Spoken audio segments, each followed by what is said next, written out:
Reed Sheppard is the most unique prospect I have ever evaluated. This is floor and ceiling. Let's break him down.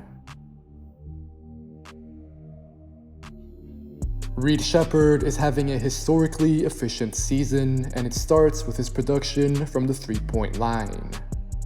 He's currently shooting an incredible 51% from three, which is super impressive no matter what, but even more so considering that he's a freshman and that more than half of his total shots come from the perimeter. The Kentucky guard has a quick, smooth release which always looks the same.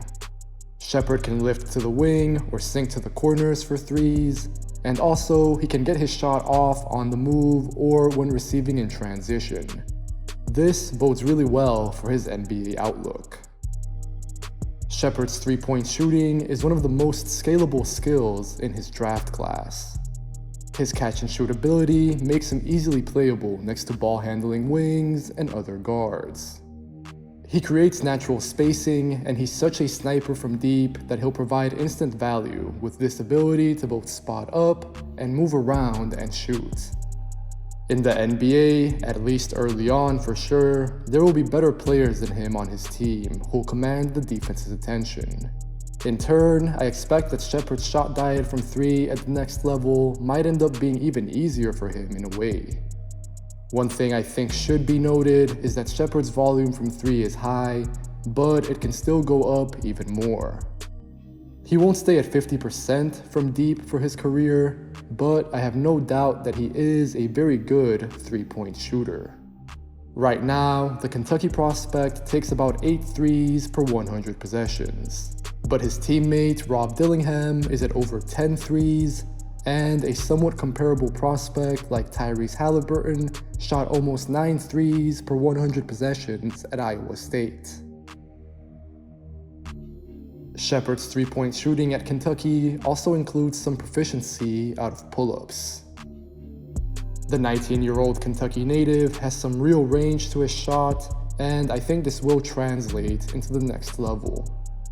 In my opinion, Sheppard is not very creative with his handle, and we will get into this, but it's functional and effective. He doesn't need a ton of dribbles to get into his shot. Instead, Sheppard can pull up out of screens, handoffs, or get action, and I believe that he will get these looks at the next level. Teams should not play a deep drop against him. I think Reed will have somewhat of an adjustment period versus NBA length and size, but ultimately he's a good enough shooter who'll keep improving his handle and his ability to create space off the dribble. In today's NBA, the most important shots come from three, where we've established how Sheppard looks really good, and at the rim. For the latter, it's more natural to have some concerns. Sheppard is listed at a very gracious 6'3", and I would be surprised if his length was more than 1 or 2 inches his height. Still, his numbers at the basket look pretty good, although with necessary context. Sheppard is making 65% of his shots here, but his volume is relatively small at just 49 attempts in 25 games. What I like is his touch and his craftiness. Reed is solid at changing speeds, and he has a hezi which he uses to beat defenders, particularly on switches out in space. He also has a left to right crossover as a dangerous tool, as well as a floater for when he cannot get deep paint touches. Closer to the basket, Sheppard understands how to slow down and use his body to create space or draw contact. He also has a sort of funky timing to his jumping sometimes, which can catch defenders off guard. Comparing him to another guard prospect like Nikola Topic, Sheppard is not as powerful of a slasher, but I think he's more multidimensional. However, I think there are reasons to question Sheppard's gravity going downhill once he's in the NBA. The most apparent one is his size. He's small, he's not long, and he's not powerful. This is reflected in his low volume, as Sheppard has less total attempts at the rim than Rob Dillingham, for example, has total makes. Ultimately, there's a real chance that Reed does not put enough pressure on the rim or even in the paint against NBA competition. I'm not sure that he's going to be consistently able to turn the corner on his drives, which is already something that limits him. Reed can have a tough time finishing over length, and this will only increase going forward. He can struggle in traffic amongst the trees,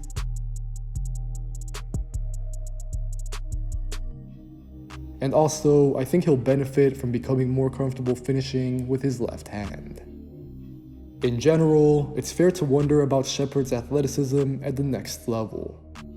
Every filter related to his advanced stats will come up with really successful names like Karl Anthony Towns, Anthony Davis, Zion Williamson, James Harden, or Lonzo Ball.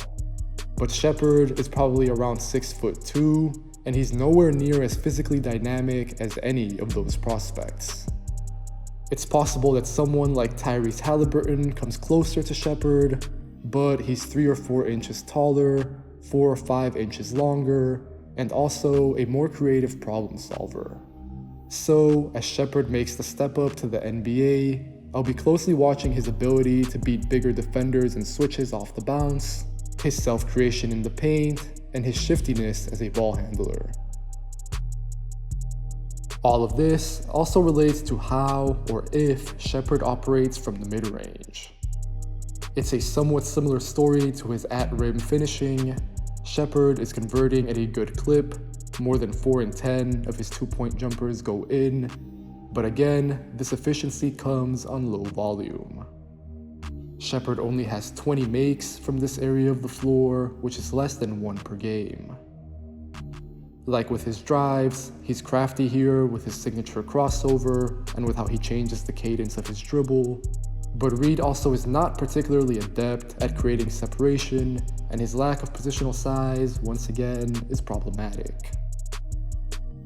Sheppard's shot looks good, but he can only be so open at around 6'2". The average size for a guard in today's NBA is definitely taller and longer than Sheppard, so despite the eventual improvements I'm sure will take place with his handle, that's worth keeping in mind. Again, Reed can make these shots, but I'm not totally sure how many of these shots he'll truly be able to get off the bounce. Besides Sheppard's 3-point shooting, my favorite trait of his is how he facilitates in transition. The Kentucky prospect is a standout, quick decision maker. He gets his team up the floor in a matter of seconds with speedy hit-ahead passes that are also perfectly accurate. Maybe these don't seem like the most exciting passes, but they're actually tough reads to execute and they hold a lot of value. Sheppard's playmaking as an outlet passer is tailor-made for any NBA team that plays at a high pace, and he's an easy fit next to any defensive big who is also a rim runner. Sheppard is averaging 4 assists per game for Kentucky, but he has a relatively small usage rate and he's coming off the bench. So in the NBA with more minutes, it's not unreasonable to think that he could be an even more productive playmaker. The question with Sheppard's passing is built around the bigger question of whether he's a true point guard at the next level. At Kentucky, he almost always plays with other high-usage ball handlers in Antonio Reeves, DJ Wagner, and mainly Rob Dillingham, who is also coming off the bench. So, like I said, maybe a team who puts Sheppard at the point can get even more out of his playmaking. We've seen flashes out of ball screens. Most of Sheppard's reads are relatively simple, but again, I really appreciate how on target his deliveries are. Reed can run some empty side and middle pick and roll, both of which will show up for a point guard in the NBA, and getting that screen from a big also offsets his limitations off the dribble.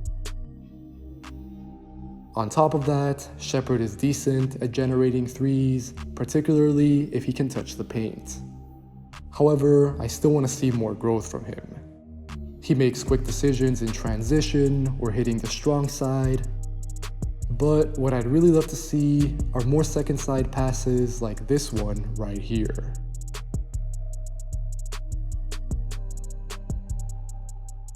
In terms of improvements, the questions are once again similar to his ones at the basket and from the mid-range. That is, can Sheppard create enough space against bigger defenders to in turn create advantages for his teammates? Also, I think his vision can be kind of limited in a straight line, so can he consistently see over the top of defenses at his size? However, my biggest problem with Sheppard's playmaking is that I think he kills his dribble too early a lot of the time, rather than turning the corner against his defender.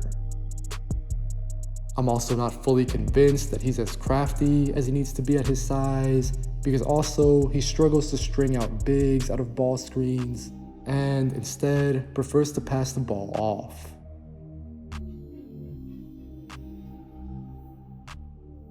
Reed Sheppard has been a special defender at Kentucky. His freshman season is littered with amazing two-way sequences in which Sheppard gets a stop on one end and then takes it up the other to get points on the board for his team. This goes back to what I mentioned earlier about Reed being a great fit on a super fast-paced squad, and it ties into the quickness of his decision-making as an outlet passer. This season, Sheppard is averaging nearly 3 steals and 1 block per game. His advanced numbers, centered around steal and block rate, would line up with NBA all-defense players like Matisse Thybulle or Marcus Smart. What immediately stands out to me is Sheppard's ridiculously quick hands. His hand-to-eye coordination is outstanding, and he can swipe away any dribble that is even slightly loose. In a way, I actually think Sheppard's height helps him here to get super low and counter attackers' handles. He's able to disrupt his man almost at any given moment, even when they're rising into their pull-ups. Reed has held up well at the point of attack in college with his physical and mental agility, his relentless motor, and his innate timing and feel on this side of the ball. Personally, I haven't evaluated a guard prospect with his defensive instincts. His timing in particular is really apparent in the passing lanes, as we can see. But we also see this with how he gets his blocks, given that he needs to be impeccable there in order to offset his lack of size and length. Reed is able to track positional drives and make a play at the rim, but what I also like is how he's able to alter shots and meet them right at the apex with a block or a solid contest. I'm not sure how exactly this will translate. It is true that sometimes he can leave too much distance between him and his man, but I think Sheppard can adjust to this even though the size differential could be an issue. Broadly though, I haven't had too many problems with Sheppard's defense at the college level. One valid criticism is that he can sometimes have lapses off the ball, or maybe he can hunt making a play too much, but overall, I think he's been quite good. Reed's biggest issue, as with everything else, pertains to his small stature and short frame. In the NBA, I genuinely don't know how much margin for error he'll have. This has already popped up even in college when Sheppard has had to defend bigger guards or any ball handler. He just gives up too much size, and it's not easy at all for him to recover. In the league, he's not going to be switchy, and I think it's valid to wonder how good he can even be on point guards, since there will be a mismatch with either size or speed. Like I said at the top of the video, Reed Sheppard is probably the most unique prospect I've ever evaluated. He is historically efficient on both ends of the floor, but I have very real concerns about his size, athleticism, and his ability to create for himself off the bounce. I truly buy into Sheppard's three-point shooting, playmaking reads, and overall his two-way instincts and feel, but ultimately I would be much more comfortable drafting him around 15 or the very late lottery rather than in the top 10. As always, if you enjoyed this video, make sure to leave a like, make sure to leave a comment telling me what you think, and if you enjoy the channel, if you want to watch more content like this, make sure to subscribe. Take care, and I'll catch you guys next time.